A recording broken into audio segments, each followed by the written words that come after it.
300 habitants d'un petit village de la province du Hebei ont signé une pétition demandant la libération d'un pratiquant de Falun Gong persécuté. Ces citoyens chinois sont devenus à leur tour la cible de harcèlement et de menaces émanant du Comité des affaires politiques et légales qui réprime toute personne osant défendre le Falun Gong. Près de 300 personnes ont signé une pétition en soutien à Wang Xiaotong, un pratiquant de Falun Gong du village de Zhuguantian, ville de Botou. Wang Xiaotong est un professeur que tout le village apprécie. En février dernier, Wang Xiaotong a été arrêté parce qu'il pratique le Falun Gong.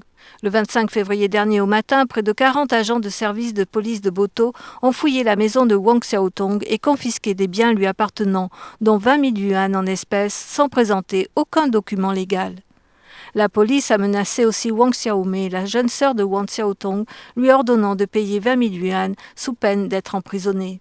Tous ces actes ont suscité l'indignation des habitants. Chacun des 300 foyers du village ont envoyé une personne pour signer ou apposer ses empreintes sur la lettre de pétition demandant aux autorités de relâcher M. Wang, de lui restituer ses droits et de respecter la liberté de croyance. Le chef du village a tamponné la lettre d'un sceau officiel, signifiant que c'était là le souhait de l'ensemble du village. Mais la police et le parquet de la localité ont refusé la pétition. En dernier recours, la pétition a été photocopiée et distribuée aux passants. Elle a ensuite été postée sur Internet le 20 avril.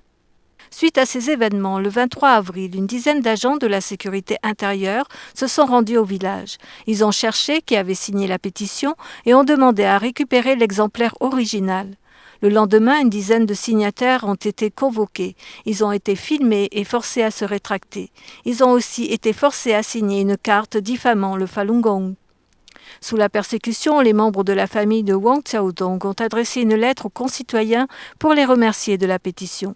Cette lettre disait « L'acte compatissant de la pétition a apporté la justice et la conscience dans la société et a dénoncé l'injustice brutale que notre famille est en train de subir.